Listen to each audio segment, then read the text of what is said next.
Kaiju number 8. A story about giant monsters, wayward spirits, and humans fighting to protect themselves from near extinction. It is what you'd expect from the love child of Attack on Titan and Godzilla, but there's so much more to it that makes it stand by itself. So with season 2 on the way, let's cover everything you need to know before you watch it.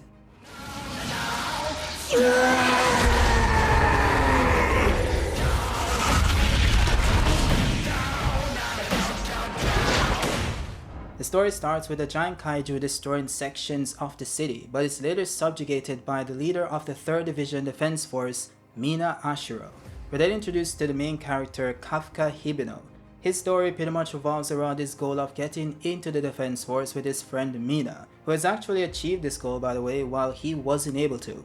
In fact, the series starts with a now 32 years old Kafka working as the cleanup crew that disposes of kaiju remains after battle, while Mina is now the captain of the Defense Force's 3rd Division and one of the strongest members in the entire corps. These guys, of course, are responsible for dealing with the kaijus themselves, who are pretty much the resident monsters of this universe.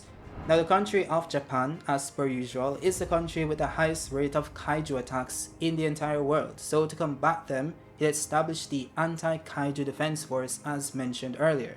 Now what's important to note here is that the kaijus are assigned fortitude levels, which is pretty much a scale indicating their overall strength. The more dangerous and stronger kaiju are classified as Hanju, while the smaller kaiju that can accompany or sprout from the Hanju are classified as Yoju. Now on the far end of that spectrum you have the Dai Kaiju, are pretty much basically monsters with abnormally high fortitude levels and varying characteristics. These beings are given a number as an identifier based on when they first appear, which is why yours truly, Kafka, is referred to as Kaiju number 8. This reading... It's... Kaiju number 8?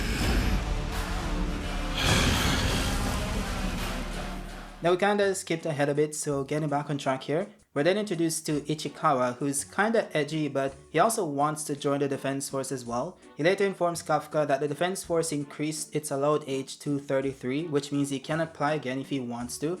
Yoju then attacks Ichikawa, but Kafka saves him and sends him to get help while he battles it alone. Kafka gets badly injured, but Ichikawa then returns and they're both saved by Captain Mina Ashiro. They both get sent to the hospital where Kafka decides to try it for the Defense Force once again, but then he's seemingly attacked by a small Yoju which enters his body and transforms him into a kaiju.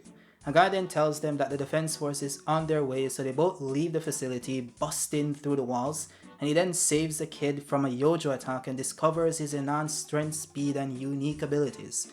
The Defense Force then learns of this new kaiju and dubs him Kaiju number 8. Now both Kafka and Ichikawa passed the first stage of the exams, and at the second exams we're introduced to Kikaru Shinomiya. She's the only daughter of the Defense Force chief and is highly regarded as one of the best warriors of her generation. She's also able to sense a scent of kaiju on Kafka, but isn't sure what to make of it. Now the second exams involve neutralizing actual kaijus, so they have to be fitted with special power suits. This is important to note because everything in this universe revolves around the kaijus themselves. The villains are kaijus, the main character is a kaiju, and the entire power mechanic of the universe stems from the kaijus. What I mean by this is that the strength of each Defense Force member depends on how much power they can draw from their suits, which is referred to as release force. This force or combat power is purely dependent on the user of said suit, which means it can increase over time. Though what's most important is what the suits are made from. You see, the suits themselves are bioweapons made of kaiju cells and muscle fibers. These materials are collected by the cleanup team and sent to a company called Izumitech, who then repurposes them to create these power suits. These suits then augment the user's physical attributes like strength, speed, precision, and reflexes. By the way, Kikaru's release force debuted at 45%, which is insane by the way since it's typically around 8 to 10% for other starting members. So she's definitely a powerhouse when it comes to the other group members, but the captains themselves are on a totally different level, such as Mina, who has a release force of around 96%. The abuse and extended use of the combat suits can cause overheating, thus injuring its user and causing physical pain to the point of making them bleed due to exhaustion. The same applies to the weapons as well, which are also made from the same material. Now Kafka also received a suit by the way, but unlike Kikoru's 45% release force, he's capped at a whopping 0%. So yeah, this guy is absolute garbage, or maybe there's something else going on, and I guess we'll find out. In any case, he was able to make himself useful by using his immense knowledge of the Kaiju's anatomy, which allowed him to tell his teammates where to find their weak points. He's then attacked by a Yoju, and Kikoru saves him, but he's left with a badly damaged leg. Ichikawa, of course, being the good guy that he is, decided to carry Kafka on his back so that they could complete the exams together. Kikoru defeats the main Honju boss, but is later attacked by a new kaiju who somehow has the ability to regenerate other kaijus. This guy is completely beyond their power level, of course, so she gets absolutely washed to the point that she starts seeing flashbacks to her childhood days. It shows that her father demanded absolute perfection, which informs why she tries so hard to be the best at everything. Though as she's about to be killed, Kafka arrives of course and transforms into his kaiju form and saves her by one-shotting the Honju.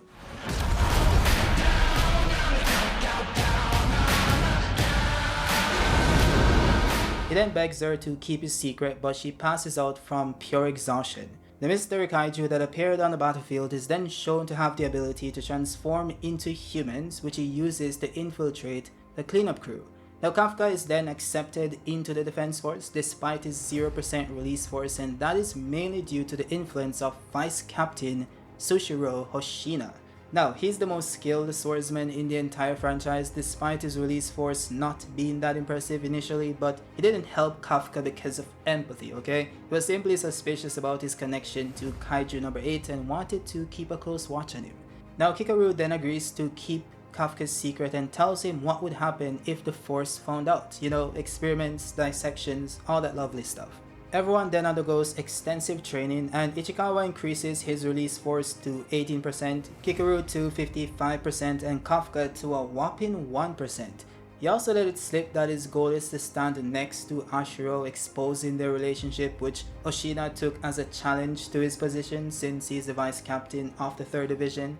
With that said, a Honju then appeared suddenly, spreading multiple Yoju throughout the entire city. Division 3 was then sent to subjugate the monsters of course, and Mina displays her immense power by shooting a massive cannon at the kaiju multiple times, destroying it in the process. Kafka is mainly able to help by finding the core of the kaiju, which is what you need to destroy in order to stop them.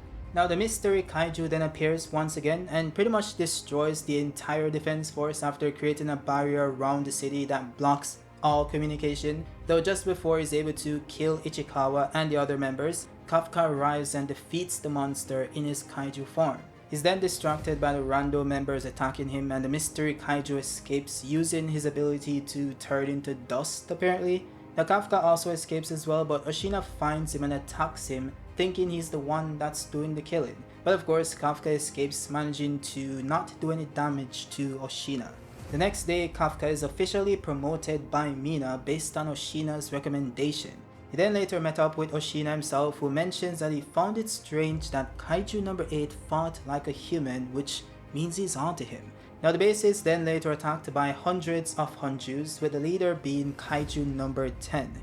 This one is pretty much Goku by the way, so he just wants to fight the strongest person there, and that person is Oshina himself. The rest of them focus on taking out the rest of the Honju, while Oshina for the first time achieves a release force of 92%. He was able to beat the Daikaiju to the point of seeing his core, but he then transformed into an even stronger state. Oshina pretty much got washed from this point on, and his suit started to overheat, causing him to fall to the ground. He then remembers that Mina chose him over everyone else, which gave him the motivation needed to continue. That is when everyone including Ashiro and Kikoru arrived on the battlefield and provided much needed backup, somewhat easily defeating the Daikaiju with their combined power. Though when it finally seemed as if the fight was over, suddenly all the Honju then started to combine together, forming something with the power of a nuclear bomb to wipe out the entire city. It is too late for everyone, so it appears that all hope is lost, but that's when Kafka runs in front of them, exposing himself as Kaiju number 8. He then punched the bomb at full strength, sending it flying into the atmosphere. The bomb goes off of course, but the city is saved and Kafka protects everyone using his body, which disables him for a short period of time since he overused his powers. He's then arrested, but Mina tells him that she'll do everything in her power to prove that he's still human.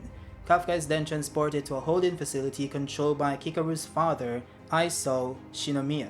She does try to plead with him not to kill Kafka, but he shows her an x-ray that shows that his heart has been replaced by a core, which to him means that he's no longer human.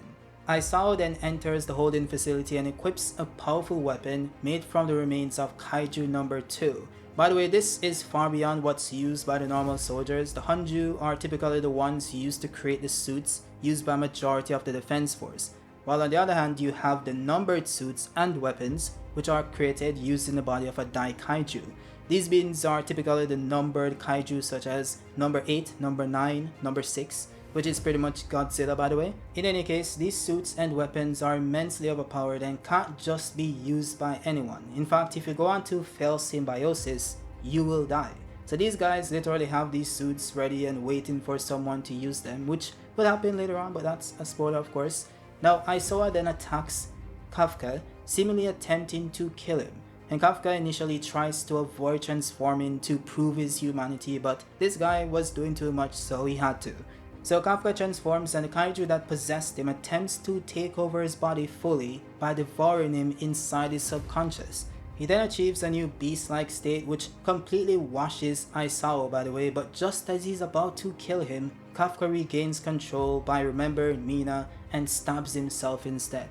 Aisawa then agrees to keep him alive as an asset to the force, but under strict supervision. The season then ends with the mystery Kaiju gaining knowledge and plotting his next move. That's it for the video. Season 2 is gonna be awesome. We're moving on to one of the best arcs in the entire manga by the way, so I'm sure you guys will enjoy it when it drops. That's it. If you guys liked the video, drop a like, and if you want to see me cover more Kaiju number 8 related content, let me know in the comment section down below. But yeah, I'll see you guys on the next one. Peace.